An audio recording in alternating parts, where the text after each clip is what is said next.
विधानसभा निवडणूक ऐन भरात आलेली आहे. सगळीकडे प्रचाराची धामधूम चालली आहे. आपल्यासोबत काँग्रेसच्या खासदार प्रणिती शिंदे आहेत. नमस्कार. स्वागत आहे तुमचं लोकमतमध्ये. ज्या पद्धतीनं प्रचार झालाय चाललाय, आरोप प्रत्यारोप चालले आहे दोन्ही बाजूनं, तुम्ही कसं बघताय या निवडणुकीकडे? What your feeling? नाही, कॅम्पेन आहे, निवडणुका आहेत, हीट ऑफ द मोमेंट आहे. तर नक्कीच मला असं वाटतं आरोप प्रत्यारोप. पण काँग्रेस आणि महाविकास आघाडी ही नेहमी तत्वाची निवडणूक लढते. मागच्या लोकसभेत पण तुम्ही बघितलं, आम्ही कधी निवडणुकीचा जो लेवल आहे तो खाली आणला नाही. आणि त्या उपर बीजेपीने आणि महायुतीने निवडणुकीचा जो लेवल असतो, जो एक तत्वाची जी लढाई असते ती खूप खालच्या पातळीला येऊन आणून ते लढतात. म्हणजे अगदी पंतप्रधान मोदी सुद्धा त्या पद्धतीची भाषणं देतात. ही कुठेतरी आपल्या देशासाठी किंवा आता महाराष्ट्रासाठी अतिशय गंभीर गोष्ट आहे. आणि आमचे आरोप जे आहेत ते विकासाच्या मुद्द्यावर, आम्ही आमची लढाई विकासाच्या मुद्द्यावर नेहमी लढतोय. आणि जे बीजेपीने नाही केलं आम्ही ते फोकस करतोय. आणि जे महाविकास आघाडी जेव्हा सत्तेत येईल तेव्हा ते काय करणार आहे ते आम्ही फोकस करतो. लोकसभेला सुद्धा सोलापुरातच आपण बघितलं की हिंदुत्ववादी प्रचार झाला होता. याही निवडणुकीमध्ये कटेंगे तो बटेंगे, नंतर एक आहे तो सेफ आहे, हे सगळं होतं आहे. तुम्ही कसं बघता महाराष्ट्राला, की महाराष्ट्र हा रीड करण्यास खूप अवघड आहे, हे भाजपला अजूनही कळलं नाही महाराष्ट्राचा पिंड काय? महाराष्ट्र हा पुरोगामी विचाराचं एक राज्य आहे, जो नेहमी दिल्लीच्या पॉवर सिच्युएशनमध्ये गेम चेंजर ठरत असतो आणि किंग मेकर पण ठरत असतो. महाराष्ट्र हा पुरोगामी विचाराचा आहे. महाराष्ट्र हा जिजाऊंचा आहे, अहिल्याबाईंचा आहे, रमाईचा आहे, सावित्रीबाईंचा आहे, महाराजांचा आहे आणि बाबासाहेबांचा आहे. पण महाराष्ट्रात ज्या काही गोष्टी घडत आहेत आणि जे काही प्रचार ध्रुवीकरण बीजेपी कडून केलं जात आहे पूर्ण देशात, ते दुःख वाटतं कुठेतरी की तुम्ही इलेक्शनला इथे आणून सोडलंय. जेव्हा बीजेपी सगळे कार्ड्स प्ले करतात आणि त्यांच्याकडे जेव्हा सगळं फेलियर जातं तेव्हा ते पोलरायझेशन, ध्रुवीकरणचं कार्ड प्ले करतात.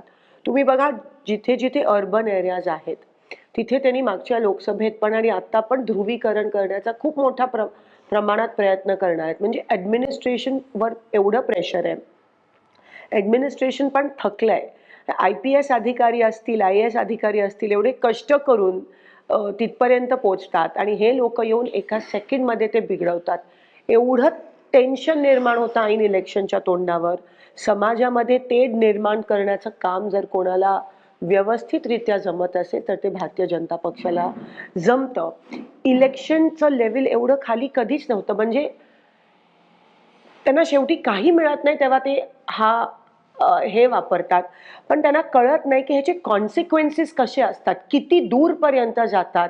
आपला समाज जो लोकशाहीमध्ये विश्वास ठेवतो, जो संविधानमध्ये विश्वास ठेवतो, आपल्या देशाचा पिंड हा सर्वधर्म समभाव आहे, तो बिघडवण्याचा प्रयत्न हे भारतीय जनता पक्ष करत आहे.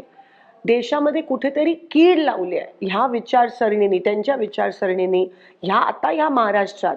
ते आम्ही होऊ देणार नाही. आणि आम्ही कोण आहोत? लोकांनी उत्तर व्यवस्थितरित्या मागच्या निवडणुकीत दिलं. लोकांनी लोक ह्या कोणत्याही गोष्टीला बळी पडले नाहीत. हे सगळं वापरलं बीजेपीने, ध्रुवीकरण करण्याचा प्रयत्न केला, साम दाम दंड ईडी भीती सगळ्या गोष्टीचा वापर केला. पण शेवटी विजय हा लोकशाहीचा झाला. शेवटी लोकांनी ती निवडणूक ताब्यात घेतली आणि तेच चित्र तुम्हाला आता महाराष्ट्रात होताना दिसणार आहे. या पुरोगामी महाराष्ट्राला ह्या भारतीय जनता पक्षाने कलंक पोचवलाय, ध्रुवीकरण करून आणि इलेक्शनचं लेवल एवढं खाली घेऊन.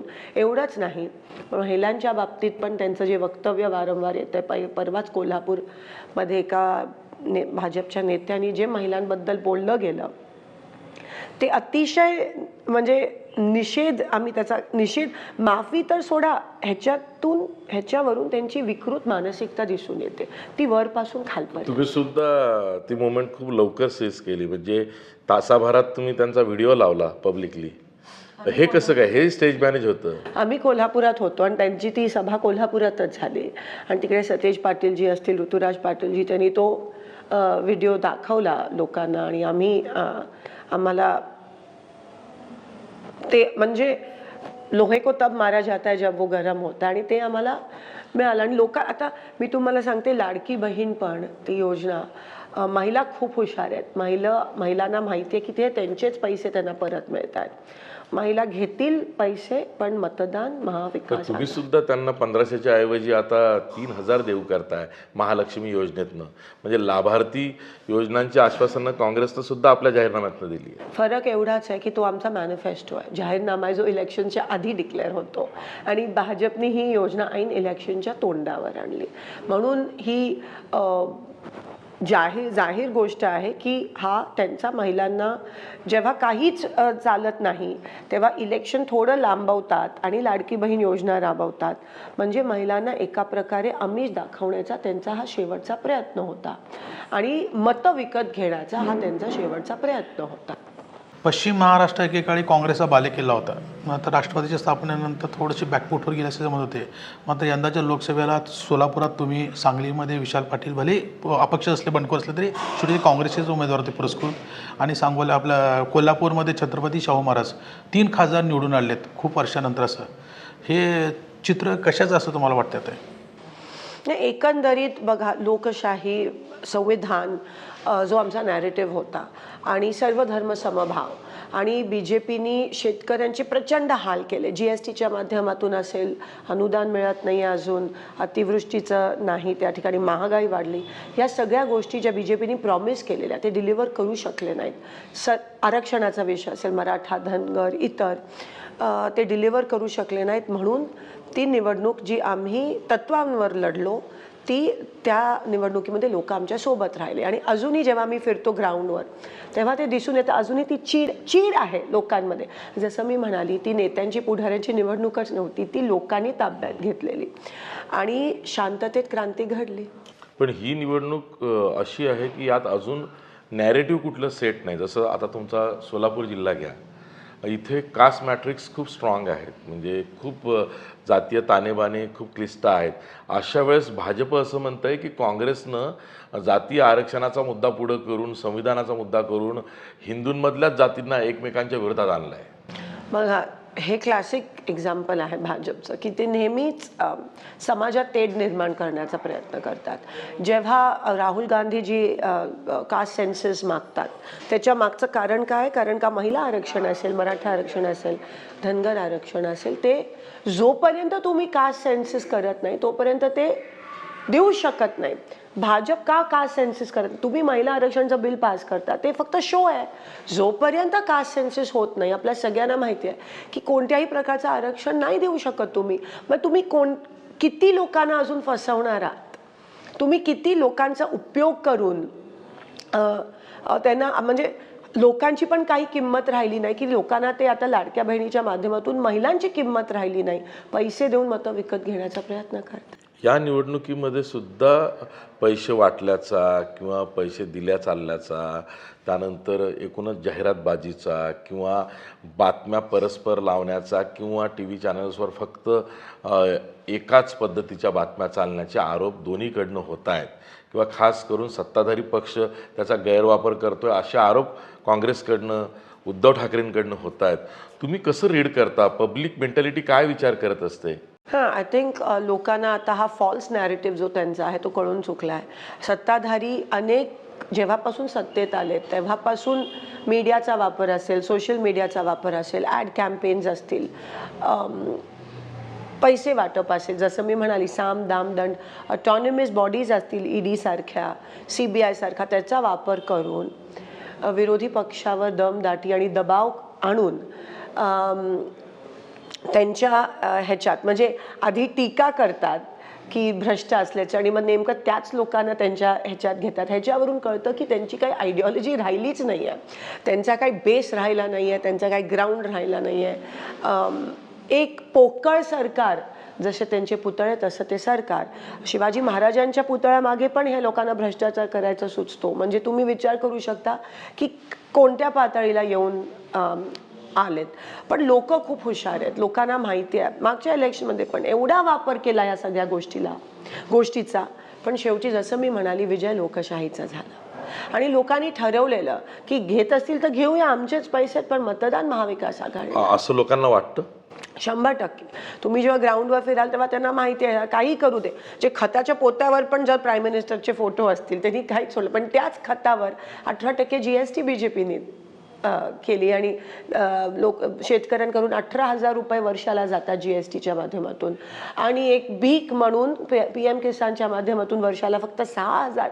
आमचा शेतकरी स्वाभिमानी आहे, आमचा शेतकरी अभिमानी आहे, आमचा शेतकरी कष्ट करणारा गडी आहे, आणि त्याला तुम्ही 6,000 रुपये देऊन त्याचे तो स्वाभिमान एवढा खाली आणता, हे लोकांना आणि शेतकऱ्यांना कळून चुकलं. आता महिलांना पण ते तशा प्रकारचं गाजर देण्याचा प्रयत्न करतात. विषय दक्षिण सोलापूरचा आहे, पूर्ण महाराष्ट्राचं लक्ष लागून राहिलं आहे. हा मतदारसंघ परंपरागत काँग्रेसचा, या मतदारसंघाने एकेकाळी सुषमा शिंदेच्या माध्यमातून मुख्यमंत्रीपदही दिलेलं. असं असताना पहिल्यांदाच म्हणजे जेव्हापासून निवडून आलेत या दक्षिणमध्ये काँग्रेसचा अधिकृत उमेदवार नाही आहे. नाही, मला असं वाटतं तो पक्षश्रेष्ठींचा निर्णय होता आणि काहीतरी त्या ठिकाणी थोडंसं हे झालं कन्फ्युजन. पण महाविकास आघाडीचे जेवढे उमेदवार आहेत सोलापुरात, आम्हाला 100% खात्री आहे, पश्चिम महाराष्ट्र असेल, सोलापूर असेल, आम्ही सगळे एकत्र ही लढाई लढतोय. कारण का आम्ही सगळे जेव्हा अलायन्स घडला तेव्हा विचार, कट्टरता हा खूप मोठं विष असतं आपल्या देशात. आम्ही कट्टरता बाजूला ठेवून एक बॅकफूटवर जाऊन एकत्र येऊन आमचा 20 कलमी प्रोग्राम आणला महाराष्ट्रासाठी, महाराष्ट्राला एक स्थिर सॉलिड सरकार देण्यासाठी. आणि आता पण आमचा हेतू तेच आहे. त्याच्यामध्ये काही 19-20 होत असेल तर आम्ही ती कॉम्प्रोमाइज करायला सगळीकडेच तयार आहोत. तुम्ही स्टार कॅम्पेनर आहात काँग्रेसच्या, तर लोकांमध्ये जातात, ठिकठिकाणी राज्यातल्या वेगवेगळ्या भागांमध्ये जात आहात. तुम्हाला मूड ऑफ द स्टेट असा काही जज होतोय का, जो लोकसभेला क्लिअर कट व्हायचा म्हणून तुम्हाला 31 जागा मिळाल्या, पण आत्ता तसं काही होतंय का? नाही, मी ज्या ठिकाणी गेली ते महिलांचा प्रतिसाद, म्हणजे लाडक्या बहिणीचा इफेक्ट जबरदस्त झाला आमच्यासाठी. महिलांचा प्रतिसाद एवढा आहे, महिलांना कळून चुकलंय. आणि युवकांचा पण प्रतिसाद सगळीकडे, म्हणजे मी नॉर्थ महाराष्ट्र, उत्तर महाराष्ट्रात होती, पश्चिम महाराष्ट्रात काही ठिकाणी गेली, सोलापूर असेल, सगळीकडे खूप चांगला प्रतिसाद आहे. ग्राउंड लेवलला तुम्ही जो पल्स असतो ना, जो वाईब असतो लोकांचा, जो लोकसभेत तुम्हाला पण जाणवला असेल. सर्वेस काही म्हणू दे, पण जेव्हा तुम्ही ग्रासरूटला फिरता तेव्हा तो वाईब असतो, एक पल्स असतो, एक इमोशन असते, ती 100% भाजपच्या विरोधात आहे. ठाकरे पवार त्यांचे पक्ष गेलेत, त्यांच्याकडं सहानुभूती येऊ शकते, ते सुद्धा entitled to play victim card आहेत, कारण त्यांचे मूळ पक्ष त्यांच्याकडनं गेले, चिन्ह गेलेत.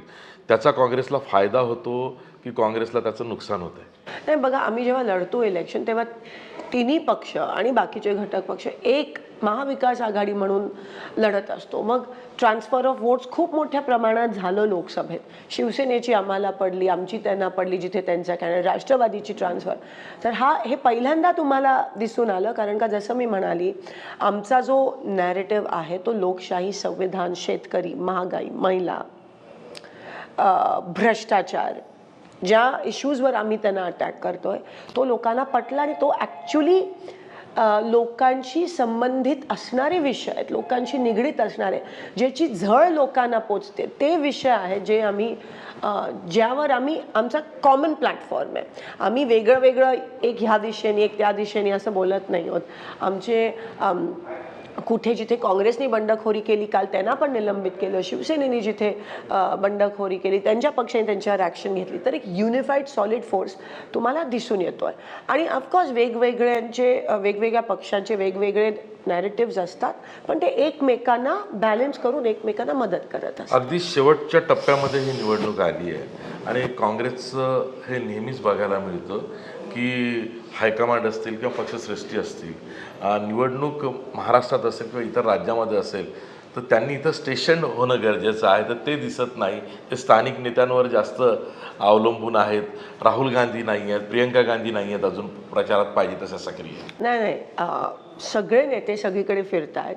ज्यांची डिमांड आहे त्यांना सगळीकडे पाठवलं जात आहे. आता आज राहुलजींचा दौरा आहे, बुलढाण्यापासून सुरू आहे. प्रियंकाजी काल वायनाड कालपर्यंत होता, काल त्यांचा लास्ट लेग होता, आता त्या सक्रिय होतील. तुम्हाला दिसेल की जसं मी म्हणाली, आता लास्ट 7 दिवस आहेत आणि लोहे को तब मारना होता है जब वो गरम होता है. आता तुम्हाला पेस आणि मोमेंटम म्हणजे पिकअप तुम्हाला असं म्हणायचं की ही निवडणूक अजून फिरली नाही, ती आता फिरू शकते? नाही नाही नाही मला असं म्हणायचं आहे की काँग्रेसचा प्रत्येक उमेदवार तो जास्त पब्लिसिटी करत नाही. आम्ही त्याच्यावर भर नसतो. आम्ही मोठे मोठे पैसे खर्च करून आम्ही डोर टू डोर पोचतोय. तुम्ही बघा सगळीकडे महाराष्ट्रात प्रत्येक काँग्रेसचा उमेदवार याची दुसरी तिसरी राऊंड झाली असेल प्रत्येक गावात आणि प्रत्येक शहरी भागात, अर्बन भागात.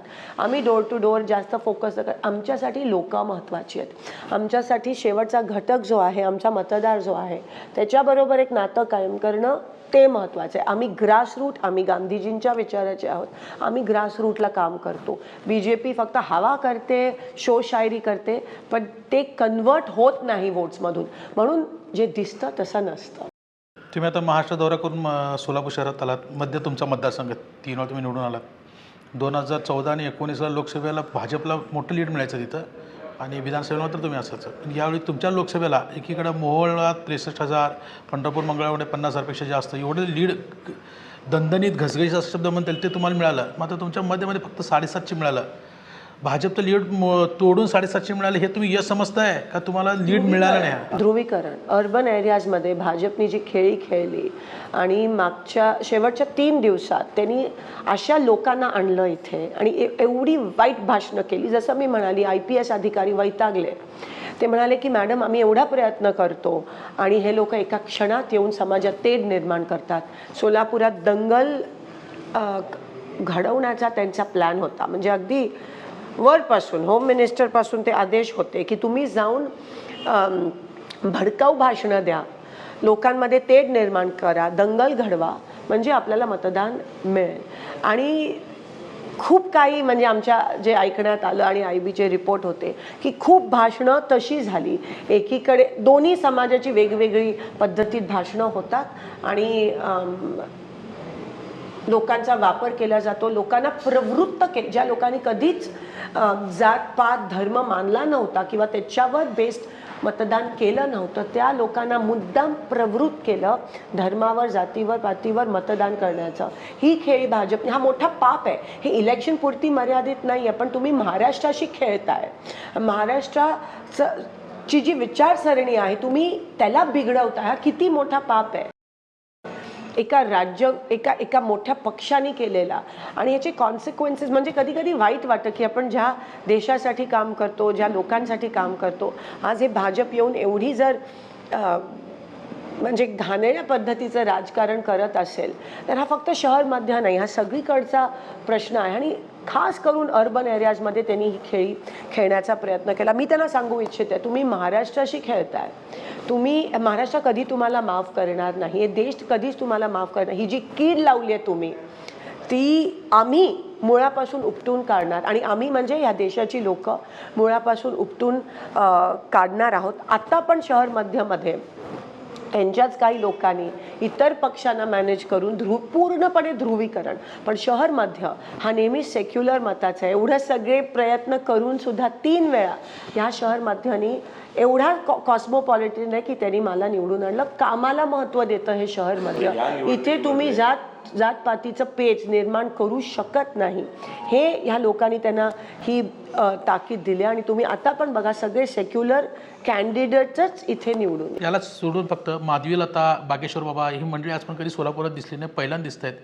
कुठेही भाजपच्या स्टेजवर नाहीत, भाजपचं कुठं नाव नाही आहे, पण वातावरण निर्मिती जी झाली आहे त्याला तुम्ही कसं तोंड देणार? नाही, तेच मी म्हणते ना, हे सगळे जे लोक आहेत त्यांना कोणी ओळखत पण नाही, काही नाही, फक्त भडकाऊ भाषण करतात, येतात, भडकाऊ भाषण करतात आणि जातात. आमच्या सोलापुरात येऊन हे बाहेरच्या लोकांना आमचं संतुलन, सोलापूरचा जो बॅलन्स आहे तो बिघडवण्याचा काय अधिकार आहे? पण भाजप करते ते.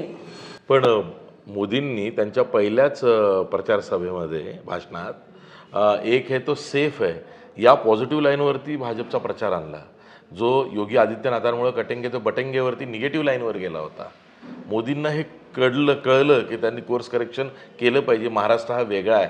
तरी तुम्ही म्हणताय की नाही, दोन्हीकडनं प्रचार चालला आहे, एकीकडं सेफ आहे म्हणायचं आणि दुसरीकडं कटेंगे तो बटेंगे म्हणायचं आहे. हो, ती त्यांची स्ट्रॅटेजीच आहे ना, ती त्यांची स्ट्रॅटेजीच आहे. एकीकडे दाखवायचं की आम्ही सगळे, मागच्या वेळेस जे त्यांचं भाषण होतं, एक पंतप्रधान पूर्ण देशाचे असतात, ते कधी कोणत्या एका समाजाचे नसतात. जगभरात कोणत्याही पंतप्रधानाने असं भाषण केलं नसावं जे मोदीजींनी खंत वाटते मागच्या लोकसभेत केलं, आणि आता पण त्यांचा तोच प्रयत्न आहे. तुम्ही सगळीकडे जे त्यांचे चॉईस ऑफ कॅन्डिडेट्स बघा, त्यांचा एकच क्रायटेरिया असतो भडकाऊ भाषण. जे भडकाऊ भाषण करतात, समाजात तेढ निर्माण करतात, त्यांना भाजप तिकीट देतं. पण काँग्रेसमध्ये जे काम करतात, जो ग्रासरूट लेवलचा काम करणारा काँग्रेसचा कार्यकर्ता असतो, त्याला तिकीट दिलं. तुम्ही मागच्या वेळेस असं म्हणाला होतात की सोलापुरात भाजपने जे पार्सल बाहेरून आणलेलं आहे त्याला आम्ही परत पाठवू. आता तुम्ही असं करताय की तुम्ही त्यांच्या मतदारसंघात विधानसभेच्या जाऊन तिथे सुद्धा त्यांना हरवण्याचा प्रयत्न करताय. मी म्हणाली नव्हती, ते माझ्या कार्यकर्त्यांनी ते नॅरेटिव्ह सेट केलेलं. आम्ही वैयक्तिक टीका मी तरी करत नाही, ती माझी शिकवण नाही आहे. आणि बाहेरच्या मतदारसंघात प्रचाराचा तो एक भाग असतो. तुम्ही वेळात वेळ काढून ही मुलाखत दिली त्याबद्दल धन्यवाद. थँक्यू आशिषजी, थँक्यू सचिन.